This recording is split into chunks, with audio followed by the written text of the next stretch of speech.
it hurt us, but as a whole, we have faith in Joe Looney. And again, it'll be a blessing to have Travis back. So prayers go out to Travis and his family at this time, and make sure he get healthy and well. Today's Friday, August 24th. This is the Cowboys Beat on CLNS Media. I'm Ari Temkin. We've got a loaded show today as the Cowboys gear up for their dress rehearsal, quote-unquote, the Sunday Night Football game against the Arizona Cardinals. A reminder, the pregame show starts at 4 p.m. Central on your home for the Dallas Cowboys, 105 through the Fan, and along the Dallas Cowboys radio network. I am the host of the Dallas Cowboys pre- and post-game show along with Jesse Holly, so make sure to check that out each and every single week. On this week's episode of the Cowboys Beat, we're going to visit with a couple of Cowboys players fighting for their roster lives.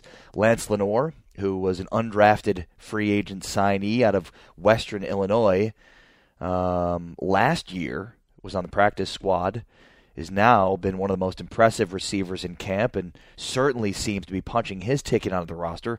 Plus Kadeem Edwards, who had a similar fate with Lance Lenoir last year, was on the Cowboys practice squad, is looking to make the squad this year and could potentially have a tremendous impact. So make sure to stay tuned as we're going to visit with Lance Lenoir and Kadeem Edwards of the Dallas Cowboys fighting for their roster lives here as the Cowboys gear up for final cutdowns, taking the roster from 90 to 53 after that Houston Texans game next Thursday, the finale of the preseason. It's been a pretty newsworthy week for the Cowboys this week as they learned that All-Pro center Travis Frederick, who saw a spine specialist in Oxnard, California, then came back to the Dallas area and sought a second and third opinion. Well, it's Guillain-Barré syndrome, or GBS, which is a autoimmune disease.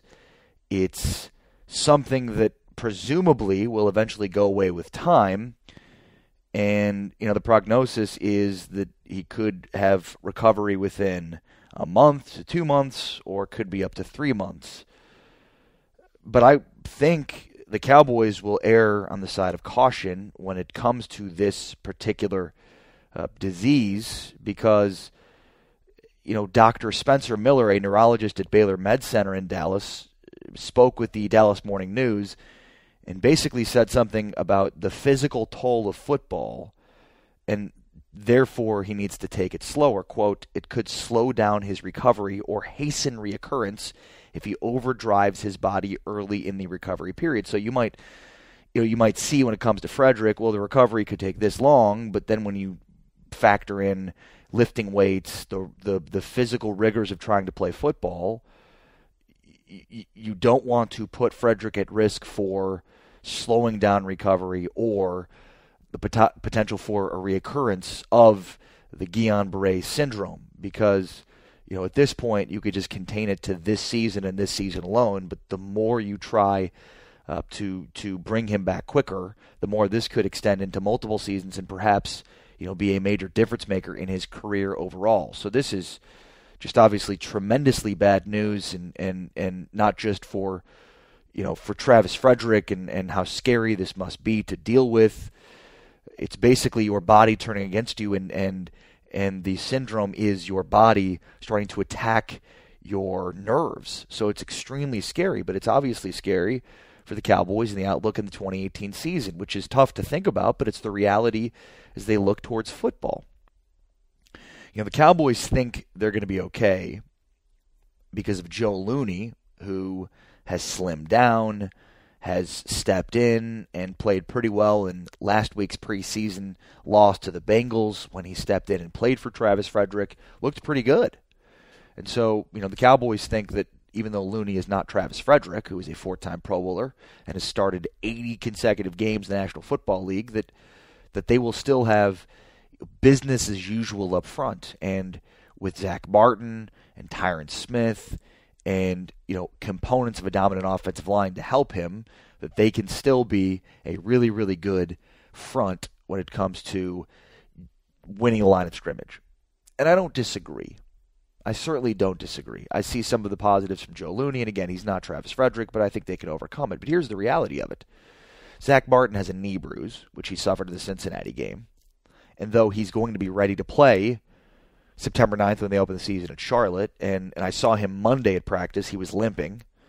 I then saw him Thursday at practice, and he was walking without a limp. So you can already see within a few days that his knee is looking better. But the reality is, NFL football's a continuous car crash.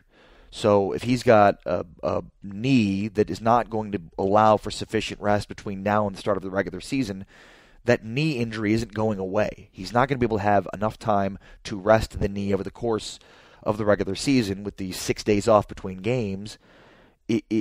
Zach Martin is a warrior. He is tremendous. He's probably the best player on the Cowboys.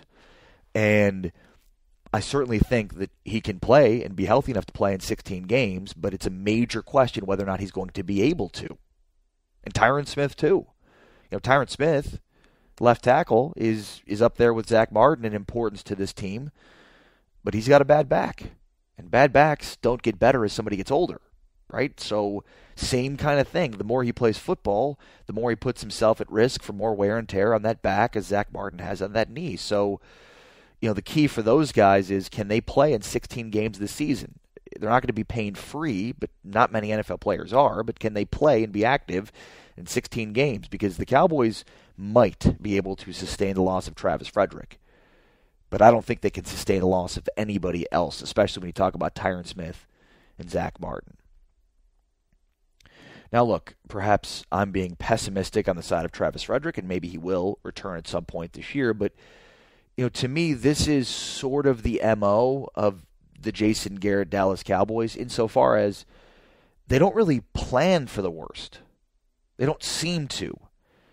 In the case of Zeke Elliott last season, they knew he was facing a suspension, and it was as if at the time the suspension was actually implemented, they were completely caught off guard by it. Like they had no idea that it was coming. And the same could be said for the Travis Frederick situation. Now look, there's a lot of preseason football left to play and regular season games, so we'll have to see how the Cowboys are able to adjust without Travis Frederick, but you have to operate if you're the Dallas Cowboys going into the 2018 season as if Travis Frederick is not going to be available to play at all in 2018. That's the reality that you have to face if you're the Dallas Cowboys. You cannot depend on him coming back. So what does that mean? Well, it means giving Joe Looney the opportunity, but it also means scouring the waiver wire after final cutdowns to see if there's somebody else that you could bring in that could potentially compete with Joe Looney in the case that Looney isn't able to make up the deficit, the drop-off between he and Frederick. But here's the bottom line. And Cowboys fans have been asking for Jason Garrett's job for multiple years now, especially in the odd years when the Cowboys have had bad seasons. Last season, 9-7, not making the playoffs. In 2015, the dreadful 4-12 campaign. In 2013, the 8-8 campaign. The odd seasons for the Cowboys have not been kind. This is an even season, so the Jason Garrett pattern suggests double-digit wins. And if that's the case, Garrett's job security will be pretty well. But if they don't make the playoffs, and we hear the same trope that we've heard in those same odd seasons, the excuse machine churning out excuses. Well, Travis Frederick missed this, and we didn't have that. And if Zach Martin misses games. And the Dallas Cowboys are an organization that prides itself, like most do in the NFL, on the next man up mentality. Now, how much of that is lip service and how much of that is reality, I'm not sure, right? Maybe it's just something nice to say, and it's what most teams say, next man up. It's the way we work. But Jason Garrett has constantly preached the importance of next man up, and yet when they went 4-12 in 2015, all they talked about was the injuries suffered, specifically to Tony Romo. And look, the smorgasbord of bad quarterbacks that they ran out there probably isn't enough to win a lot of games. But if you have a game plan fit for Tony Romo that you then don't change for Matt Castle and Brandon Weeden and Kellen Moore, and you just expect those guys to run out there and run the Tony Romo offense, that's on you, the coaching staff. Because Brandon Weeden, who played games for the Cowboys and looked miserable, was released by the Cowboys that season, picked up by the Houston Texans, and Bill O'Brien that same season was able to put and implement a game plan in that Brandon Weeden can go out there and execute, and won games for them. So you're going to tell me that it's not the fault of Jason Garrett, who had Brandon Weeden for over a season at that point, but couldn't install a winning game plan for him, and yet he goes to Houston on a week's rest, on a week's notice, and is able to come in and win a game for them because of a game plan that Bill O'Brien installed that was probably more conducive to winning, more Oklahoma State style, if you will. Same thing in 2017, last season, when they go 9-7 and don't make the playoffs. Oh, Zeke Elliott's suspension and losing Tyron Smith, but I thought you were about next man up. What about the next man up? An organization like Jason Garrett runs, next man up, no excuses, that continually comes to the forefront at the end of a lost season and complains and moans about excuses. It wears thin on a fan base. And it should. Especially when that fan base just watched one of their main rivals without their starting left tackle, without their starting quarterback, without their starting middle linebacker go win a Super Bowl. So we'll see as the season inches closer and closer. But regardless of the injuries, regardless of the losses of certain players, regardless of anything, this is on Jason Garrett to make it work. Next man up. Either he puts up and the Cowboys win and they get to the playoffs, despite the loss of Frederick and perhaps others, or they don't. And Jerry talks about, well, if only this had gone right and only that had gone right, which is why we want to give Jason Garrett another opportunity at it. There is a very, very, very, very small chance that 100% of the things will go your way in an NFL season. Very little chance. The best coaches, the best organizations, they're not the ones that at the end of the year, when things failed, said, if only all the things had gone right for us, we would have been successful. The teams that win Super Bowls year after year, they adjust, they adapt, they grow, they evolve. Jason Garrett has proven he can win when things go right. And he's proven incapable of winning when things don't. My hope is, as I'm sure most Cowboys fans' hope is, that if things don't go right, if 100% of the things don't go right, which the season's starting off that way with Guillain-Barré syndrome befalling one of their best players in Travis Frederick, that's not an excuse to not make the playoffs. It's been over 2 decades since this team has appeared in an NFC title game. It's time for this thing to end. I'm Ari Temkin. This is the Cowboys Beat on CLNS Media. All right. At practice this week, I caught up with a couple of Cowboys players. We'll chat first with Lance Lenoir, who has become a guy that the Cowboys just cannot cut because of his play in the training camp and through the preseason. When you look at the Cowboys roster, they're probably going to keep only 6 receivers, but there's 5 locks to make this roster. Terrence Williams, Allen Hurns, Cole Beasley, Tavon Austin, Michael Gallup. 5 locks. So the 6th spot will basically come down to one of Deontay Thompson, who they signed this offseason as a free agent, Noah Brown, who made the team last year, and Lance Lenoir. And so far, out of those 3, Lance Lenoir seems like the best fit to making this roster. Let's visit with Lance Lenoir on the Cowboys Beat. And how has this camp been for you so far? It's going good. Having a second year under my belt, feel comfortable coming out here and just being consistent. So just focusing on being that, and that's kind of the main thing for me. Is your approach different? I feel more comfortable. I had the same mentality coming in as I had last year. Just knowing the plays, having a year on my belt, knowing the system.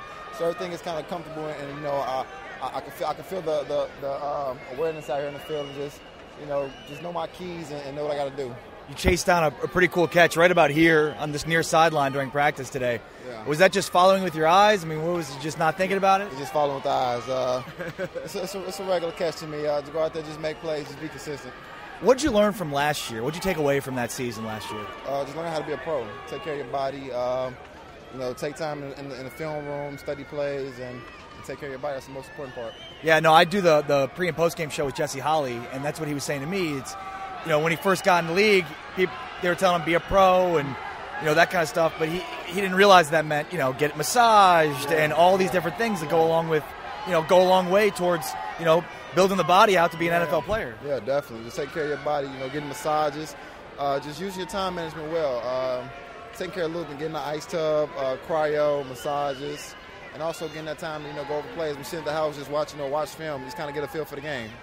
So how much do you look at the numbers on this roster? And, I mean, there are a lot of good guys, really good receivers competing for a couple of spots. I try not to worry about that. That's not my job. I leave it to the guys upstairs to take care of that. I just go out here and play football. This is what I've been doing since 8th grade, so I'm going to continue doing it. What have they told you as far as what you need to do? Just keep competing? Just keep competing, doing what I need to do, and just being consistent. What, Sanjay Lal was talking at the, in Oxnard about, guys running in the X, running in the Y, running in the Z, kind of running all over the field. Have you been seeing that? Is it different than maybe what it was like with Derek Dooley? It's definitely beneficial. Knowing all the positions, it's different schemes you may go against, different coverages, and guys that know every position is very dangerous to the defense. So using that is very, very dangerous and very beneficial to our side of the ball. So is that you? That's all of us. All guys. All of our guys know F, X, and Z. So is it just, interchangeable pieces? Is that what it is, that you can run in any spot, outside, inside? Yeah. Basically, just put me wherever I line up, and I know the play. So take me through your work this offseason. You and Dak and the rest of the receivers kind of got together, and you were in Orlando and at different spots. What was, how did that go down, and what was that like for you? It was good. We've been working out, coming to the start. Working out in the summertime. Just going up, getting that camaraderie with the team. Dak and a few of the fellas from receiver group was going out there, just doing what we usually do. And the grind has always been the same with the guys. We got a strong group of guys who work hard. So we just carried over to the season, and it'll pay off. Is this offense different this year? It's the same. We just got a lot of guys who are versatile and can move around, which is very big. We got a mobile quarterback who can do everything. We got a great running back, best running back in the league, and we got receivers who can come and make plays whenever we need them. So what more can you ask for? And our tight ends are great. You can't say anything about Blake, Jeff Swain, Rico, and the rookies too. They're all great. So it's like going out there and having guys that can do multiple things is very dangerous for our offense. Do you think your last name was ever Lenoir? Yeah, guys call me Lenoir, but it's Lenoir. Thanks, man. Good luck this year. I appreciate you. Thank you to Lance Lenoir for joining us on the Cowboys Beat. Our second guest in the Cowboys Beat is offensive lineman Kadeem Edwards, who is probably a little-known player for the Cowboys, but could potentially play a pretty big role for them. First off, because he certainly is one of the 8 that will make this final roster, and he's a guy that can play on the inside or play outside at tackle. But he's a guy that with the injury, quote-unquote, to Travis Frederick and the impending knee problems potentially for Zach Martin as he continues to deal with that knee bruise, with the bone bruise, could potentially play a major role for the Cowboys this year. So I was able to catch up with Kadeem Edwards after practice earlier this week at the Star in Frisco. To visit with Kadeem Edwards on the Cowboys Beat. And first off, how's this training camp been going for you, man? I really haven't been looking up. I've just been keeping my head down, working away every day. So I'm just trying to prove my worth to this team and, give me a spot on the 53.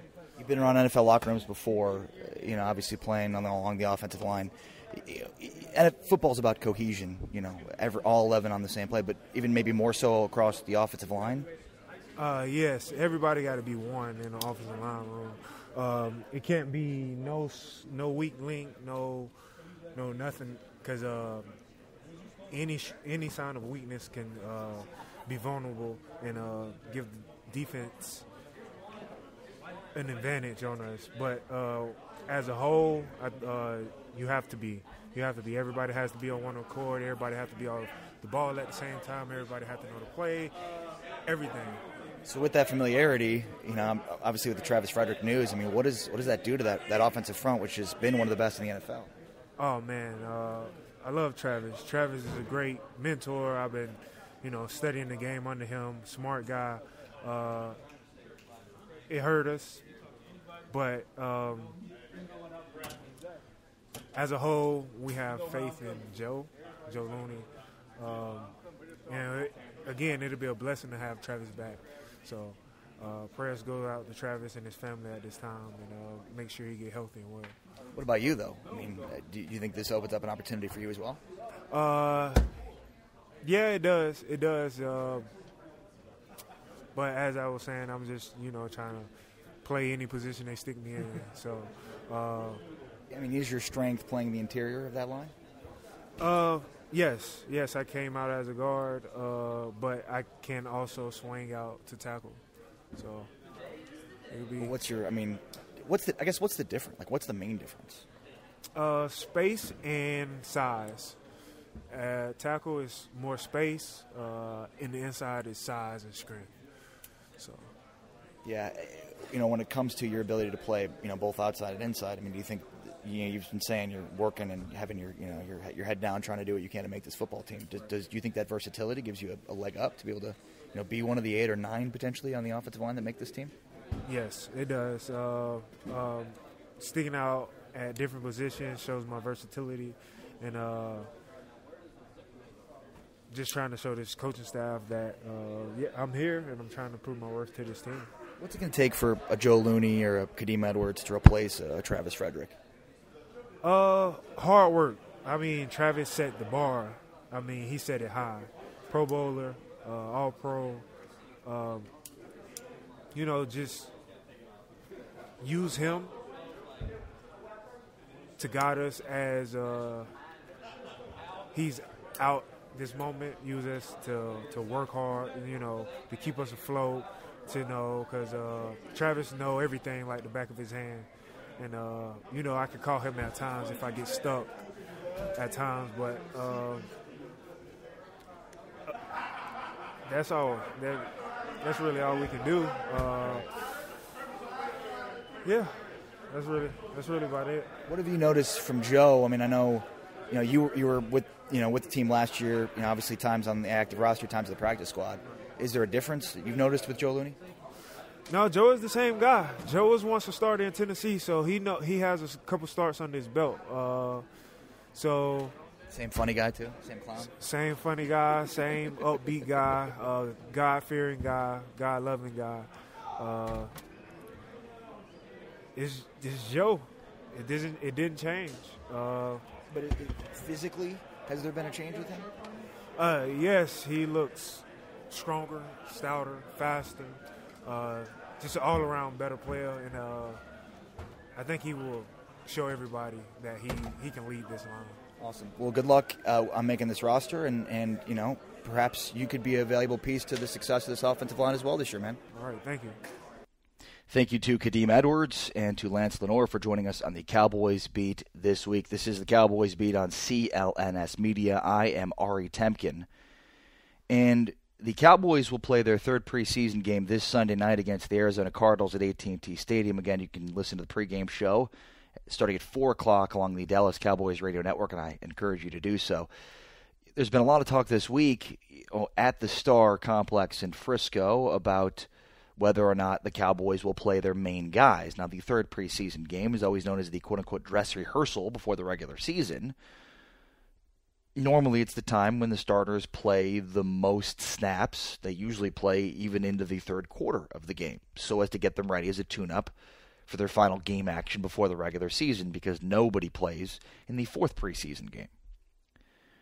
But there's been talk this week, Jerry Jones mentioned on 105.3 The Fan, that maybe it would be better for the Cowboys to not play their main guys, to rest Dak Prescott, to not play Zeke Elliott, who hasn't played at all in the preseason, because they're going to be playing behind a quote-unquote patchwork offensive line because, well, Travis Frederick we know won't play, Zach Martin's not going to play, maybe don't play Tyron Smith, and then because of that, why put the main Cowboys at risk for injury, at a greater risk for injury, which makes sense. It's a reasonable thing to say, and I don't completely disagree with it, but I also think this sort of goes back to what we talked about at the beginning of the episode, which is plan for the worst to happen.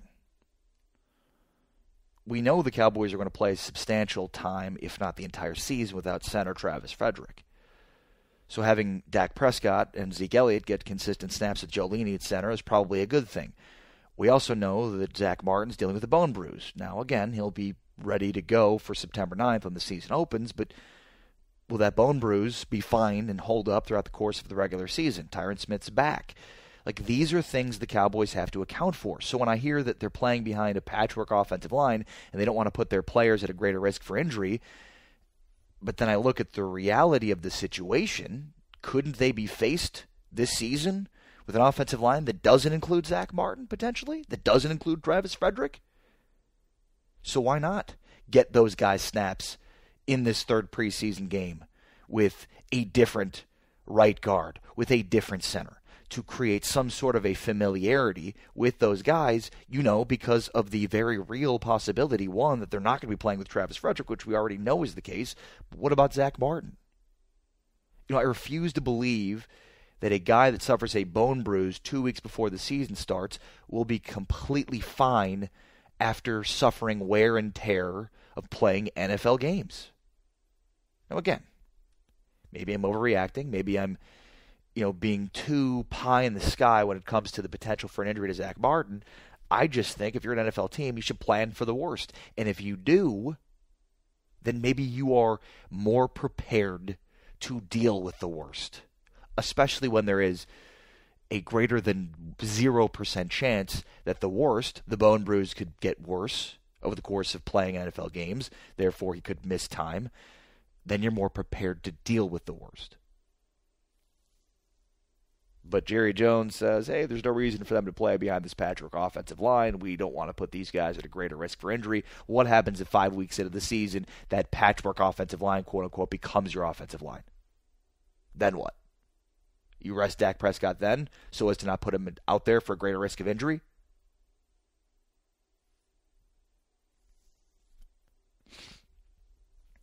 The best organizations in sports can see what's around the bend.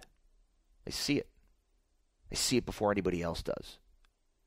There seems to be this pattern with the Dallas Cowboys where they don't even see anything once they drive up on it. They don't see around the bend. They don't even see what's in front of them. You look at the Atlanta Falcons game from last year when Chaz Green was repeatedly beaten like a rag doll by Adrian Claiborne, and fans are screaming at the top of their lungs for somebody to do something. Chip, send a running back over. Bring in Ryan Russell or somebody else. Kadeem Edwards. My goodness, somebody else, something else. And it took a full half of football and then some for Jason Garrett to see the issue and try and fix and adjust the issue. The best organizations in sports see what's around the bend. It's like Jason Garrett and the Dallas Cowboys don't see what's right in front of them. There's an old saying in sports that if you listen to the fans as a coach or a general manager, sooner or later you end up sitting with them. In this case, fans knew before Jason Garrett that they should be replacing Chaz Green or helping Chaz Green or literally doing anything other than allowing Chaz Green one-on-one on an island against Adrian Claiborne, who looked like Lawrence Taylor against Chaz Green. So plan for the worst, Cowboys, because you never know when the worst might actually happen to you. I'm Ari Temkin. This is the Cowboys Beat on CLNS Media. Again, check me out as part of the pre- and post-game show along the Dallas Cowboys radio network and locally in the DFW area on 105.3 The Fan, your home for the Dallas Cowboys. You can also follow me on Twitter. I am at Ari Sports. Please send me whatever feedback you have about the program, about the Cowboys Beat, and whatever you'd like to hear, questions, comments, concerns, at Ari Sports, A-R-I Sports. Also, make sure to check me out on Facebook as I do a live stream every single day at 12 Central. On Facebook at facebook.com/WatchPhantom. That's FANTOM. Facebook.com/WatchPhantom. And, of course, make sure to subscribe to the Cowboys Beat on iTunes, on Stitcher, and, of course, across the CLNS Media app. And lastly, and this is very, very important, please give us a rating. Please make sure to rate the podcast. Give us 5 stars, give us 4 stars, give us 3 stars, give us whatever you feel this podcast necessitates, because rating helps everybody involved, because rating is the currency and the value for which we are going to be prioritized within the algorithm that feeds out podcasts. So we want to be the highest when people search Cowboys. So the only way to do that is for you to give us a review wherever you are listening to this podcast. So please do us a solid and do that. All right, I'll be back next week, and we'll be getting you gearing up for the regular season, final cutdowns in advance of that final preseason game against the Houston Texans. But for now, I am out. Peace.